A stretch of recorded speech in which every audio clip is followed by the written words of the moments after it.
It's the most wonderful time of the year. March Madness brackets are out. John Adams and I have all the correct picks on our bracket, or maybe we don't. Welcome into SEC Football Unfiltered, our podcast from the USA Today Network. I'm Blake Toppmeyer, alongside the aforementioned John Adams. John, I just love this time of year. I know this is foremost a college football podcast, but for about 1 month of the year, we always steer heavily into college basketball. It becomes a central part of our culture. It's a very unifying event. You have fans young and old, man and woman, college basketball diehard, college basketball casual. Everybody's paying attention this time of year because they want their bracket to do well. What stands out to you about this event and all the years that you've covered it, that you've monitored it? What stands out to you? I guess mainly the unpredictability. I think that's what draws people to this tournament. Those mid-major upsets, even if they, we talk about it, and it understandably gets a lot of publicity when there is one of those mid-major upsets that nobody saw coming. But there are a lot of times where those mid majors, they don't quite pull it off, but they come close. And I think that's what keeps people watching. They just, you just don't know. It's such an unpredictable. I don't know of any other event that's so unpredictable. Um, I know through the years you've seen it's so hard to project the type of team, but one of the things that I've noticed through the years, and you hear all the talking heads talk about it, guard play.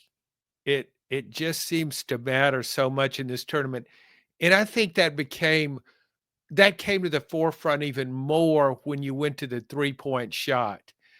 Go back to the '87 tournament. Rick Pitino, the coach at Providence, now he's got St. John's in the NCAA tournament, but that team was really 3-point oriented. And that seems to make a really big difference. You've seen it. We see it time and time again. And sometimes teams that weren't that great on threes during the regular season get hot. It's inexplicable, but it happens. You get two or three guys hitting threes, anybody's hard to beat. So we'll broaden out later, John, and offer our final four picks, which may or may not include SEC teams. But let's start local. Let's start with the SEC. The SEC shattered the NCAA's bid record by qualifying 14 of 16 teams. The previous record was set by the Big East in 2011. The Big East qualified 11 teams that year in what was a very good Big East at that time. The Big East has undergone constant changes. At that time was a really, really strong basketball league. UConn won the national championship that year. So not only did the Big East qualify 11 teams, but they produced the national champion. But the SEC, in terms of sheer volume, has shattered that record with 14 bids. A couple of the last teams in would be Texas, Vanderbilt, Oklahoma. Overall, did you think the SEC was deserving of 14 teams? Particularly Texas was probably the one most on the bubble. Of course, we're an SEC podcast, so yes, it was very deserving. No, I know there was a lot of conjecture about whether Texas would make it, but when you look at Texas' schedule, just by virtue of playing in the SEC, you are assured of a really strong schedule. And Texas won a number of those games. Watching Texas in the SEC tournament, it's a pretty talented team. I'm surprised it's lost as many games as it had. When you just watch the talent Texas has, it doesn't look like a 14 or 15 loss team. You could say that there's just so much talent in this league. I was trying to think back. I can remember in the early 80s when the SEC had a lot of good teams. For so much of the SEC's history, it's been Kentucky and everybody else. But in the early 80s, there were a number of teams, LSU, Georgia even made the Final Four in 1983. There were just a lot of teams that were capable of making making a run in the NCAA tournament from this league, but never has the league stacked so much talent on so many rosters. It's a tribute to the coaching, recruiting, and maybe that NIL money too. But this league is just so loaded with talent. And you mentioned the Big East. When the Big East was at its peak, that was the league to watch. I mean, that was the closest thing to NBA level talent. But now the SEC surpassed even that. The Big East was never this deep. And when it comes to the 14 qualifiers, John, in Texas in particular, I think where I stand is like, I don't think it would have been an abomination, a farce if Texas would have been left out, but I don't think it's an issue that they were included either. They played their way in at the end of the season by winning 2 SEC tournament games, including that second round win in double overtime against Texas A&M. Texas A&M did them a favor by letting that game get away. Texas won in double overtime. I think that result may have been, enough to nudge them in. Also, just before the SEC tournament, they beat Mississippi State in overtime. So I think they played their way in. And for all the commotion coming out of West Virginia after the Mountaineers were the first team left out of the field, North Carolina was the last team in. I probably would have taken West Virginia over North Carolina, but again, I didn't think it was this massive controversy that West Virginia, a team that got beat by Colorado in its Big 12 tournament opener. Colorado, a team with, I believe, 20 losses on the season. Like, we're kind of splitting hairs when you come down to these final teams in. West Virginia had more, quad 1 victories than North Carolina did. North Carolina was 8-0 in quad 2, but was terrible in quad 1. I mean, at some point when you get down to these final bubble teams, you're splitting hairs. I didn't think anyone was truly, truly snubbed, even though I would have had, if it were up to me, I would have picked West Virginia over North Carolina. But come on, they got beat by 20-loss Colorado in their Big 12 tournament opener. Those tiers aren't really registering with me. And I think this goes to show something we've talked about before on the pod. When there's any conversation about expansion of the tournament beyond 68 teams, I think we can dispense with the idea that it would increase the quality of the tournament. Like, I look around and see, like, what high quality teams are we just really needing in the bracket that were left out this year? Like, if West Virginia would have been in and North Carolina out, that's fine. If they would have put Boise State in, knock North Carolina out, I'm fine with that too. But this tournament will function absolutely fine, better than fine, without having Boise State and West Virginia in the field. And if West Virginia wanted to be in the field, shouldn't have lost to 20-loss Colorado in the Big 12 tournament opener. Even though I would have had them in and North Carolina out, they could have played their way in. There are more, quote, sports analysts than ever before in our culture. Including us, John. Yeah, we belong. We're included. I mean, just the proliferation of podcasts, and you have websites and all that kind of stuff. So once that field is announced, it's almost obligatory to find who was spurned, who was treated unfairly, who was victimized. Country roads take me home. So it was West Virginia. And hey, I'm old enough to remember when Jerry West took West Virginia into the tournament. That is old. I know it is. Very old. I'm proud of that. I don't hide it. No hair coloring here. I would have probably said West Virginia over North Carolina too. And I don't have a clue about Boise State. I'll be honest. I just don't know. North Carolina, the fact that it's I guess it's AD, isn't he on the? He was the chair of the selection committee. Chair, and but they were quick to point out, but he wasn't. He had to recuse himself when. Oh, okay. Well, then there was, and then he gets a bonus for the team getting in the NCAA tournament. It's bad optics. I agree with that, but yeah, I mean that loss to Colorado, I have a problem with, and we talked about this during football season with the playoffs.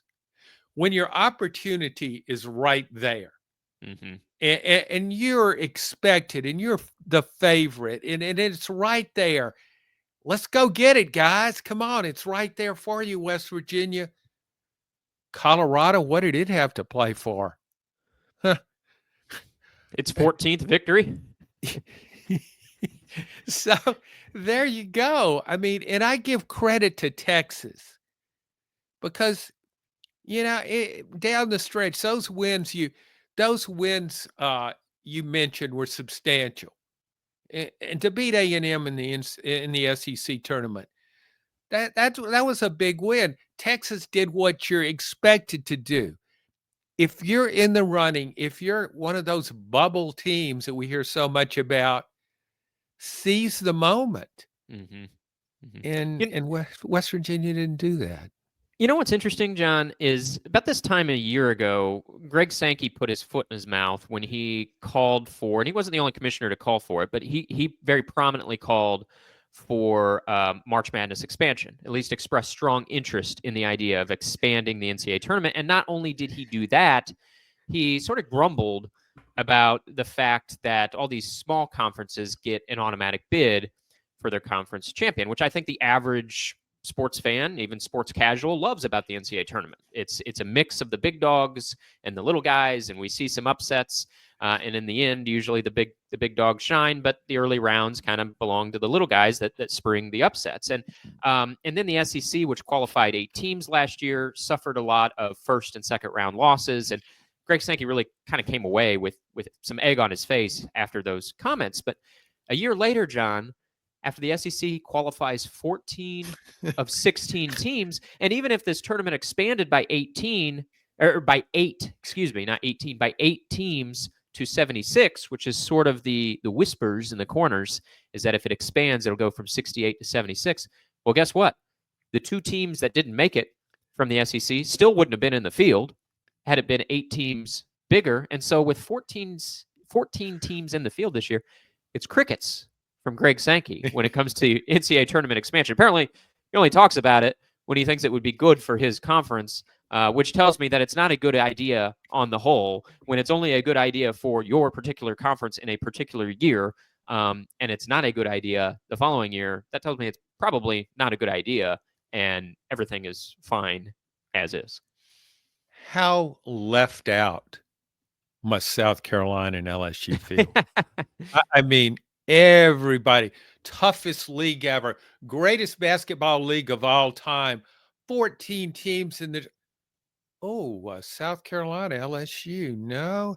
And there's former LSU coach Will Wade, who had a little run-in with the FBI in that much publicized wiretap. He's got McNeese in the tournament, but LSU's not in there, and South Carolina's not in there. I guess there's probably some tournament that I may not even know about that they might qualify for, because it just seems like there's a possibility in any given March, and maybe that's a part of March Madness, that some tournament might spring up. Yeah, we're going to invite all teams from states that have an E in them that didn't make the tournament. If not, if there's no tournament available, I'd kind of be okay if LSU and South Carolina went head to head in a best 3 out of 5 series. Little appetizer. Yeah. Uh-huh. Play those games on Monday, Tuesday, Wednesday, as as we're waiting for more NCAA tournament games to come along. Okay, John. So 14 qualifiers, and yeah, sorry about your luck, LSU, South Carolina. You're not in the party, but 14 SEC teams in it, and a lot of these teams have good seeds, John. I mean, we talked about a couple of the bubble teams earlier getting in, Texas, Vanderbilt, Oklahoma, but for the most part, I mean, most of these cases were shut and dry, or excuse me, cut and dry. You have 2 SEC teams on the 1 seed line, with Auburn as the number 1 overall seed, Florida, the SEC tournament champions, also getting a number 1 seed, Alabama and Tennessee getting 2 seeds. Kentucky's a 3, Texas A&M is a 4. You got some 6 seeds in there. Missouri, Ole Miss. I'm sure I'm leaving out somebody that's seeded very well from the SEC. But as you look at the teams that are seeded, let's say 6 or better, John. I'm not talking about the more long shots from the conference, but as you look at teams that are seeded 6 or better, do you see an SEC team or two that might be in danger of suffering a first round upset? 6 or better. Yeah, Texas A&M Mm-hmm. They get Yale in the first round. Yale beat Auburn last year in the first round. And also, Texas A&M can just go stone cold from the field. It really can. And I know everybody loves the way they rebound. They rebound like with a vengeance. Part of that is because they miss so many shots. They're good at tracking down missed shots. They know the ball's not going in the basket, so they go get it. So that's one team that comes to mind.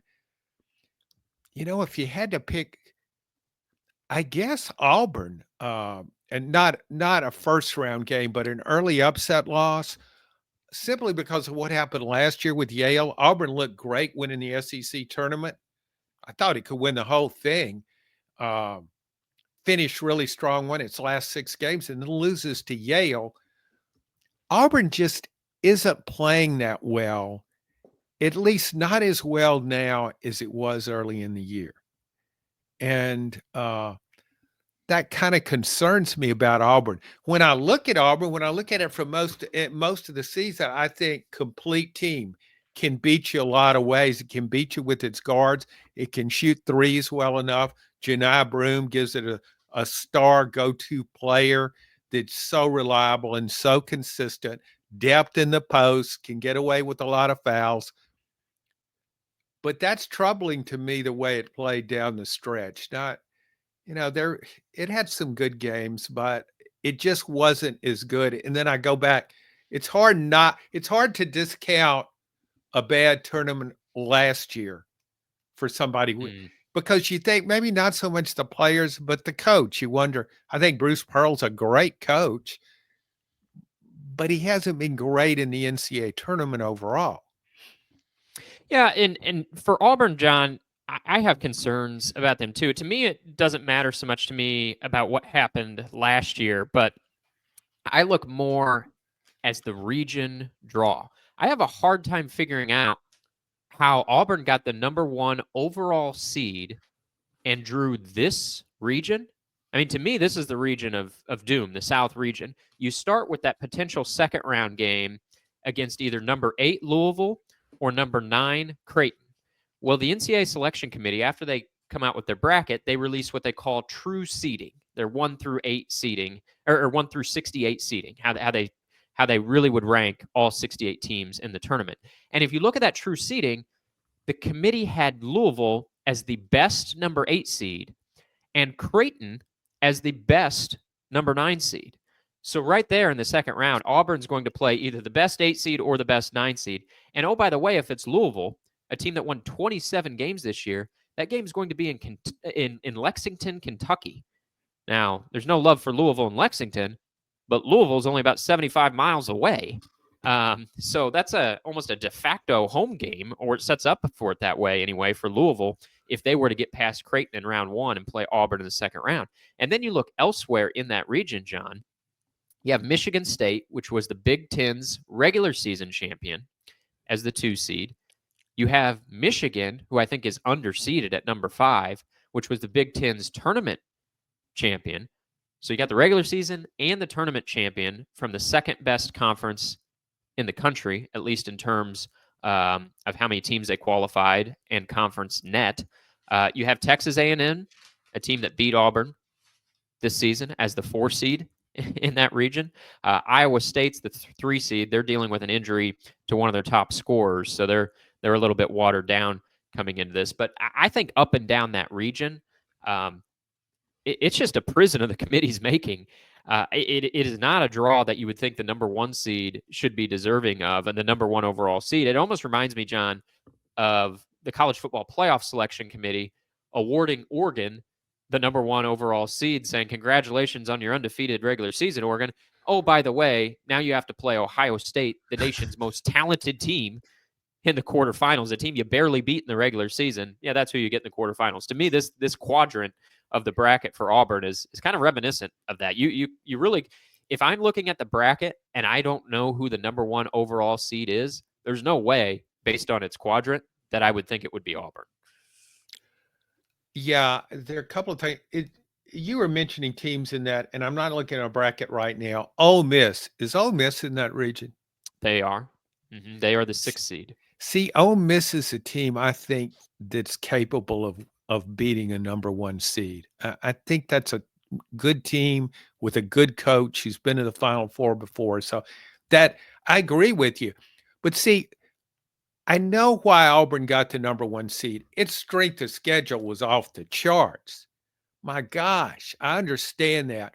But at the end of the year, when you're just watching these teams and you're looking at their down the stretch, that used to be a component of this. How were you playing in your last 10 games? I think they've kind of ejected that from the analytics now. Yeah, it's not supposed to be an element, but I have a hard time believing that that doesn't at least play on your subconscious to some degree. I just thought Florida was the best team at the end of the year. And so if and I think Florida has a tough draw because it's in the same region with St. John's. But so Auburn, you're right. That is not a reward for being the number one seed, but maybe they balanced it out by saying, well, they're not really the best number one. Yeah, it's strange. It's like they gave him the number one overall seed, but then they treated them as if they weren't the number one. As though they felt guilty for doing it. Well, we don't want to be that treat them that kindly. Let's toughen things up for them. Very strange. It's interesting, John. I listened to Bruce Pearl's press conference after the bracket came out, and he made the remark, and I went back and sort of fact checked this, that he's kind of done his best work when he's been flying under the radar a little bit, and that's absolutely true. He went to the Final Four with Auburn as a 5 seed, took Tennessee to the Elite Eight as his 6 seed, had better seeded Tennessee teams, but the year he went to the Elite Eight was a 6 seed, and took Wisconsin Milwaukee to the Sweet 16 as a 12 seed. So it is interesting that for one reason or another, Pearl's best March Madness performances at each of his stops in his career came when he was seeded no better than a 5 seed, and now he has to go into this as one of the favorites in the tournament, which hasn't always been so kind to him historically when he's come in with this is his first time being a number 1 seed, but he's had a number 2 seed before, and he's had other years, including last year as a 4 seed, losing in the first round to Yale after winning the conference tournament. So it is interesting how he'll play with that favorite status, that number 1 seed status. Bruce Pearl is an elite motivator, and so he probably wasn't. Yeah, you want the number 1 seed because of you get the 16th seed. You know, you're not going to turn down a number 1 seed. But I noticed in the game in the SEC tournament in that semifinal game, which he lost to a really good Tennessee team, close game, but he was trying to motivate his team down the stretch. They had access to the huddle. ESPN did, and what he was saying, and he was, I believe in you. I believe in you. Believe in each other. It didn't sound like a coach talking to the number 1 team in the country. It was like a coach talking, well, nobody thinks you're that good. Nobody really thinks you belong in this situation, but I believe you do, and you need to believe that as well. So that takes a little away from it, I think, in motivational, but I think he will use what happened down the stretch. And it's unspoken, even though the seeding says you're number 1, Bruce Pearl can say to his team, everybody's writing us off. Everybody's forgotten about you. because you didn't finish strong and you lost that close game to Alabama and you lost to Tennessee in the SEC tournament. Nobody believes in you anymore, but I do. And so, Yeah, we've got Auburn covered. We've touched on Florida. You like the way they're playing right now. You know, John, I've been sort of tapping the Florida drum for about 6 weeks now. The only thing that concerns me is I picked them to win the conference tournament. They did, and now for some reason that's giving me a little worry. Like, whoa, I don't know. Did they use all their momentum in winning that conference tournament? But I still like Florida. I don't want your Final Four yet because we're going to save that for the end. But in general, as you look at the number 2 seeds from the SEC, Alabama's the 2 seed in Duke's region. Tennessee is the number 2 seed in Houston's region. In general, which one do you think has a better chance to make the Final Four? Alabama from Duke's region or Tennessee from Houston's region? well, I think Tennessee does because I'm not sure about Grant Nelson's status for Alabama. Had a great NCAA tournament last year. He's a very versatile player, strong rebounder, can hit outside shots, and seems to rise to the occasion in those momentous moments. So I'm just, he's got a knee injury. He's had it before, and I'm sure he's going to give it a go. But I just that concerns me. Uh, and so I guess Tennessee. Tennessee will play good defense. You can't be sure about its shooting. That's always seems to be an issue when it bows out of an NCAA tournament. Uh, but I think that's the thing with Alabama's region. Going back to Auburn for a second, if I were Auburn, I would have, and I can pick my region. I would have said, put me in the East region. Give me the number 1 seed you gave Duke. Mm-hmm. Because you really think Duke's the number 1 team. And you look at that region right now because Cooper Flagg, Duke's superstar, he's questionable. He's going to play, they say, and maybe he'll be fine, but it's a pretty bad ankle injury when he went down, it looked like. So it could flare up again. Will he be at 100%? We don't know. So if I'm in that region, then I look at number 2 seed Alabama. I don't know about Grant Nelson. Will he be okay? He got a bad knee. And then I look down the rest of that region and I can't find anybody I think could win it. So that's why I guess I like that region. If I could have picked my spot as a number 1 seed, I would have said send me there. And I just think now those injuries have created more uncertainty. And because of those injuries, if I'm saying, well, here's a region where a dark horse, a much lower seeded team could emerge, but I have trouble finding one of those teams that I think, Wisconsin, I think is in that region, and it might have an injury issue as well. So Yeah, I'm with you. I think if I could choose my region, I would choose Duke's region. And I also agree with you. Um, without getting to our Final Four yet, of the two, I think I like Tennessee's chances better than Alabama's to get to the Final Four. Trust the way Tennessee's playing a little bit more right now. If something just, I know Alabama's good. I know they can run it up on you and score in a hurry. This team just doesn't. I don't know. They don't have the depth of stars that put fear in me as much as some of their past teams that they've had, including last year's that went to the Final Four.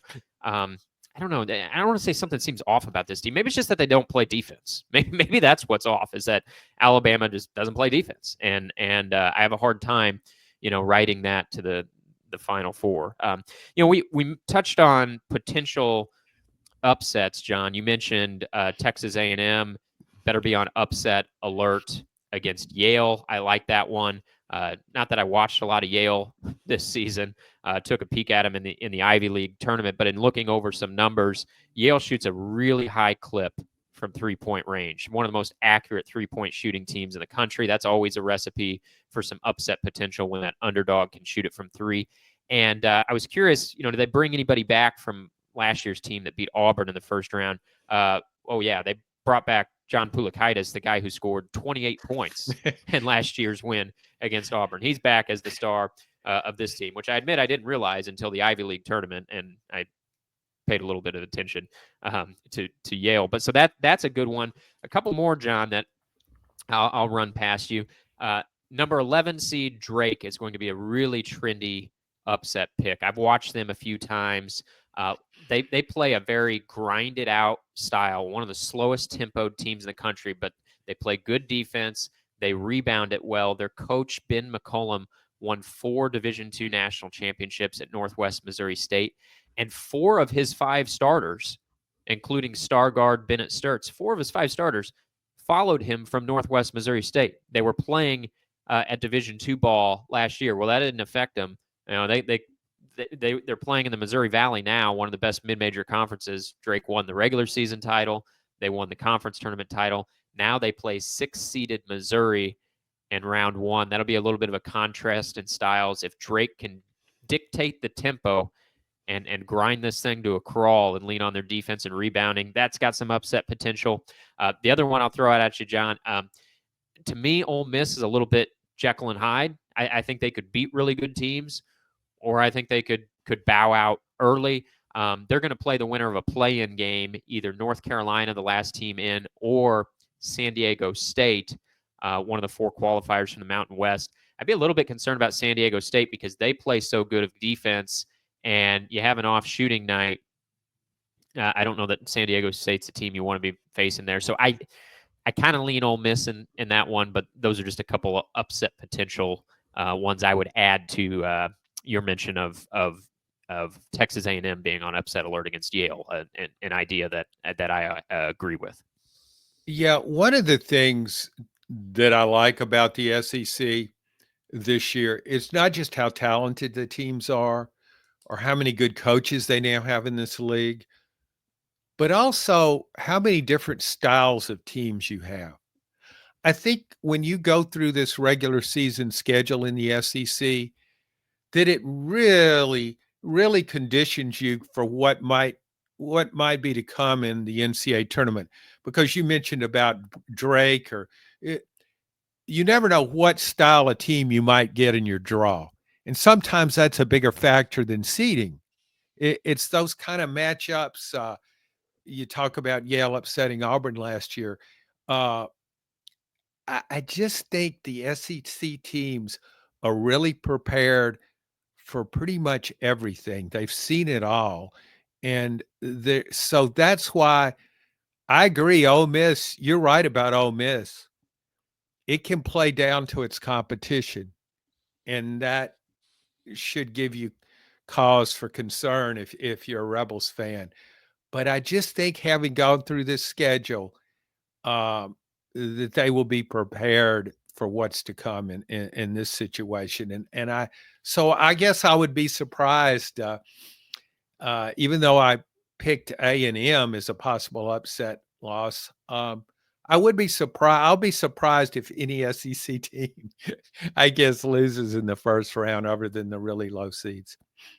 Yeah, I think at the very least, the Sweet 16 is going to have a strong SEC flavor. I mean, Alabama going to the Final Four and Tennessee to the Elite Eight propped up the conference in the NCAA tournament last year. But overall, despite qualifying 8 teams, it was a pretty lackluster showing in March Madness last year for the SEC, with some high-seeded teams going down early. Kentucky losing to Oakland, Auburn losing to Yale. I don't think we're going to see a repeat of that this year. And it's also just the sheer volume. Like you have Tennessee and Kentucky on a collision course for the Sweet 16. Tennessee's the 2 seed in that region. Kentucky's the 3.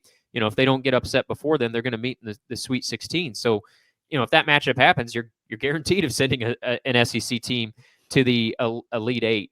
Some of this is a numbers game. The SEC accounts for more than 20% of the entire bracket. You don't see things like this, and so real strong possibility. I think the SEC's well represented in the Sweet 16 and the Elite Eight.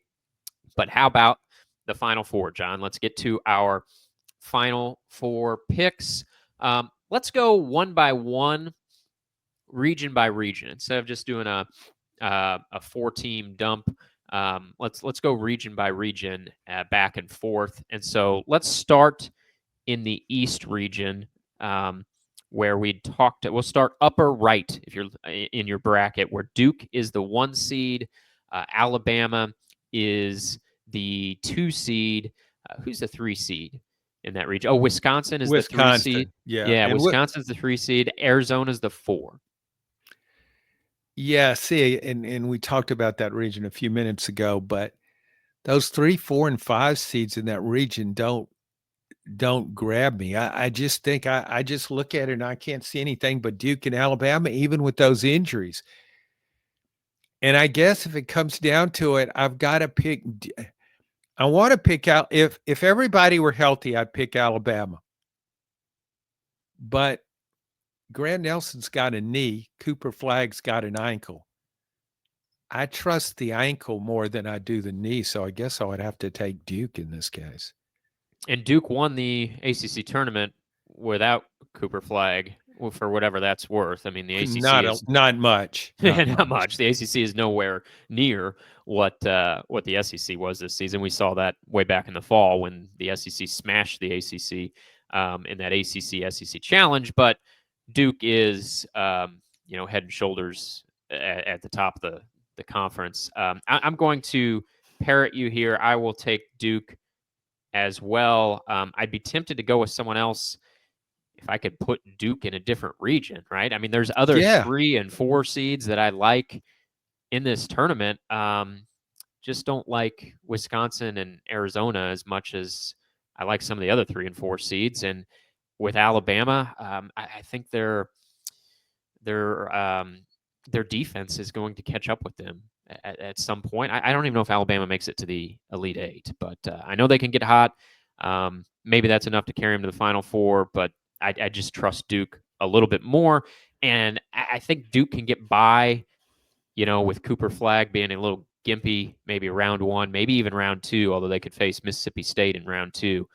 Wouldn't want to face them without Cooper Flagg. But, you might be able to get by while he kind of recovers from that ankle early, and then he's healthier later in the tournament. So let's move that. We're doubling up on Duke in the East. Let's move down to the Midwest region. That's where Houston is the 1 seed, Tennessee is the 2 seed, Kentucky is the 3, Purdue is the 4, and Clemson is the 5. Who's your Final Four team from the Midwest region? Well, I think that will go according to chalk. I think Tennessee and Houston can end up playing, and I would give a slight edge to Tennessee, mainly because very similar teams, and they play so aggressively on defense.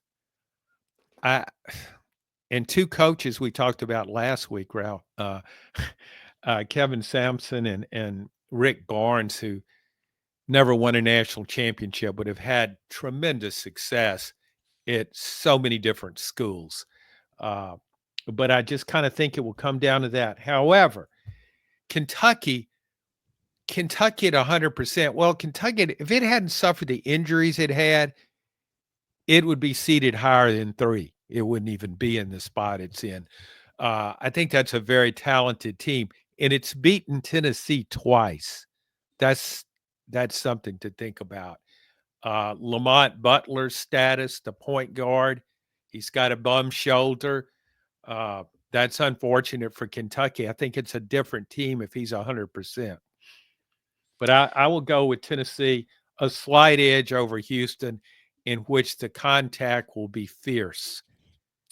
I agree with you on your Elite 8 matchup. I think it will be the top seeds, Houston and Tennessee. And overall, I like the 1 and 2 seeds in a lot of these regions. I think we're going to see a lot of upsets in the first round, as we often do, John, on like the, some 4 seed, maybe a 4 seed, maybe a 5 seed, some 6 seeds going down. But I think I really like the 1 and 2 seeds in this tournament. I think they're going to be well represented in the Elite 8. But I'm going to flip the result of the Elite 8.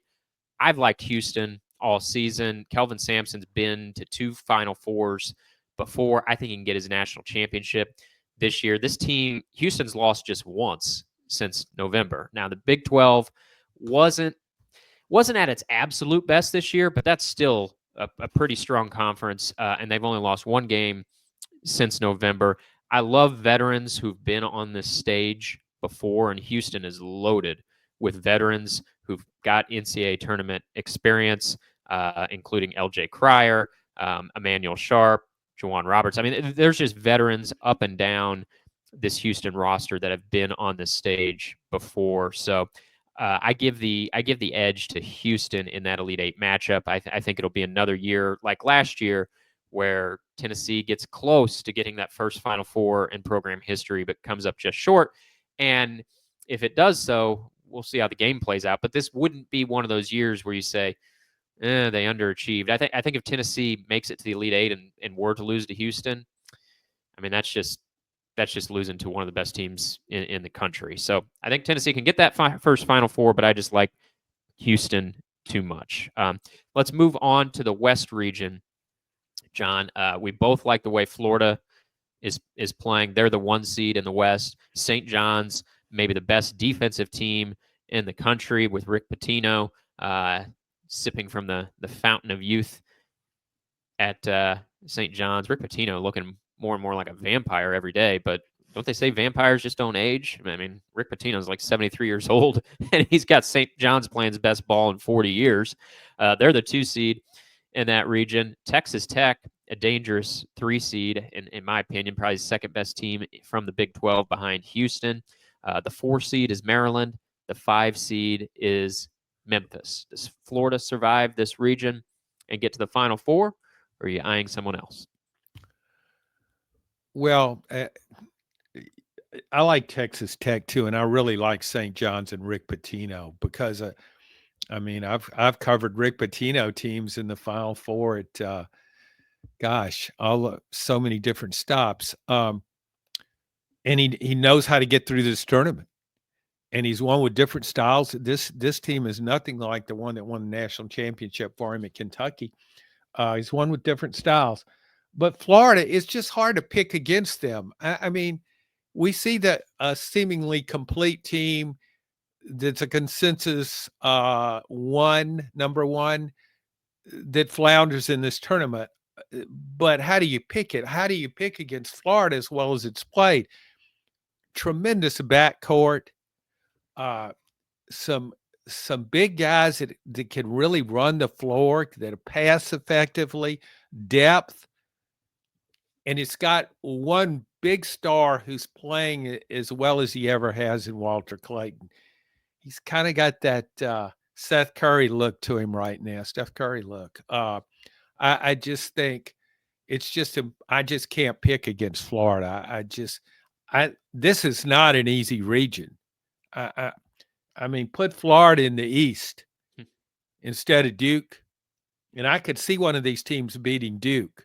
See, I thought that might be the case. I was prepared to pick St. John's over Duke in a region. It didn't unfold that way, though, so I would have to go with Florida. After winning the SEC tournament, I mean, they've got 30 victories. Florida has a case for being the number 1 overall seed. The committee didn't see it that way, but I mean, they're playing as well as anyone. You mentioned Walter Clayton, their star guard. He's playing as well as any player in the country, and I don't see a weakness from Florida. Doesn't mean they can't be beat, because I agree with you. There's some dangerous teams in this region, but they do it on both ends of the court. They're good on defense. They're great on offense. They got some big men. They got elite guards. Yeah, I can't overlook them. I've kind of had them circled for several weeks now as a team that could win, not only go to the Final Four, but win this whole thing. And I'm not fading them now. I will go with you and take Florida to the Final Four. So you've got 2 SEC teams in your Final Four so far, along with Duke. Florida's my first SEC team, along with Duke and Houston. So let's finish it off with that region of doom in the South, where Auburn is the number 1 overall seed. Michigan State is 2. Iowa State is 3.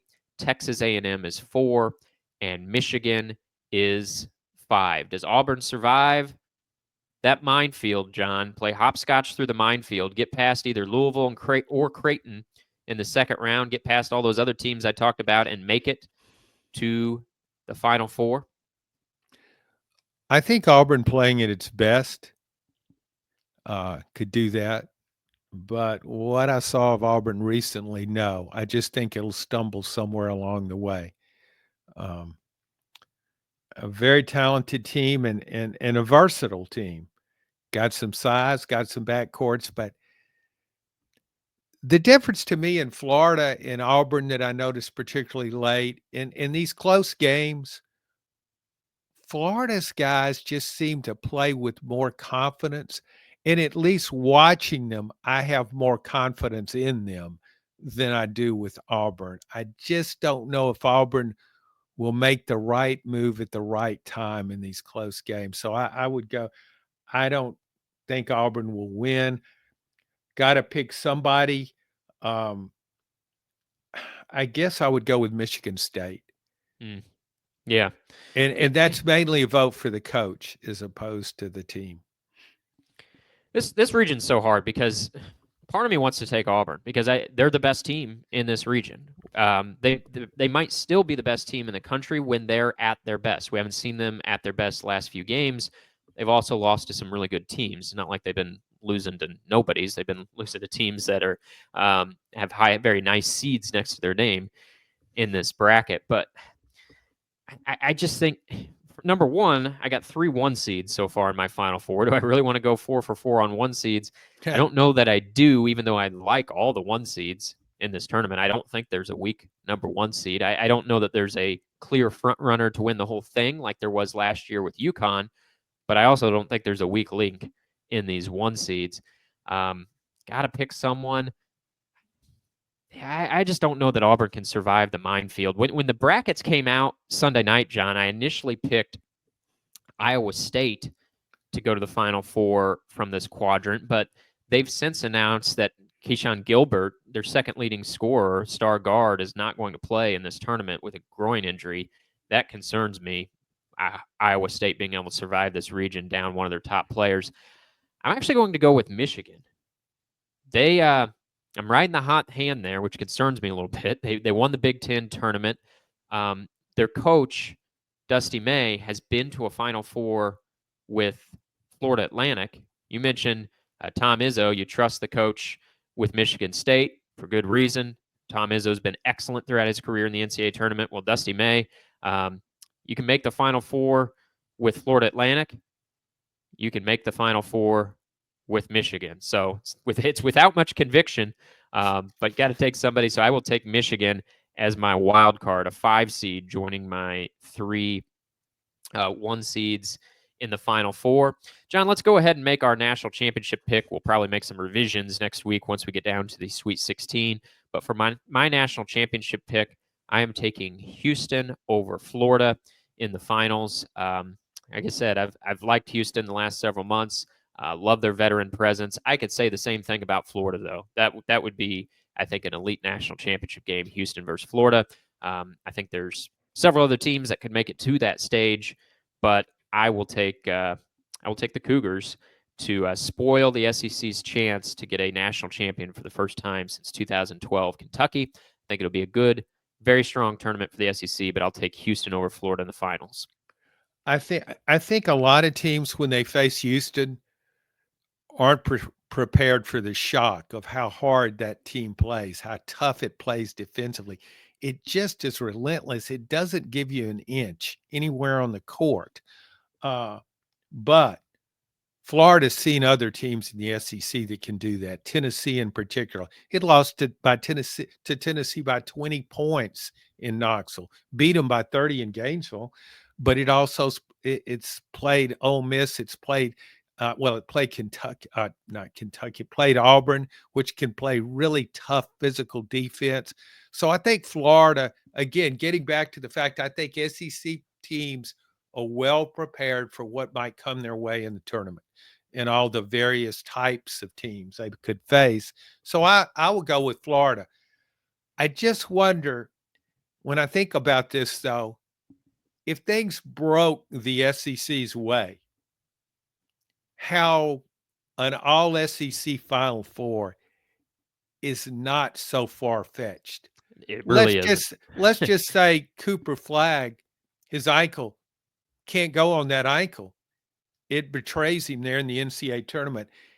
And Grant Nelson for Auburn's okay with his. I mean, for Alabama's okay with his knee. Alabama, that wouldn't be shocking if it won that region. Or if Tennessee, we think Tennessee versus Houston could go right down to the wire. It will be a tough game. Say Tennessee appends Houston, and then Auburn goes back to playing the way it has most of the year, could certainly win its region. And I think we agree that Florida's playing as well as anybody right now.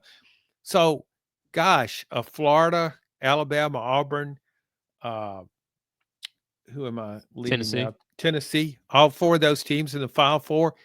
It's not such a remote possibility. Not at all. And you've got other teams that if one of those teams slips up, someone could fill the void, right? I mean, Kentucky as a 3 seed, Texas A&M as a 4, the 6 seeds from the SEC in this tournament. So, yeah, those 1 and 2 seeds got the best shot, but there's some reinforcements behind them. So you're picking Florida to win it all, John, against Duke or against Tennessee? Who's the national runner-up from the right side of the bracket? Is it Duke or Tennessee?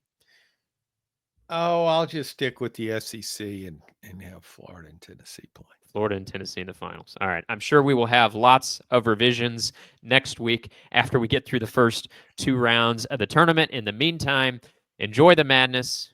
Good luck to your brackets. We'll talk to you next week. Thanks for listening to this edition of SEC Football Unfiltered.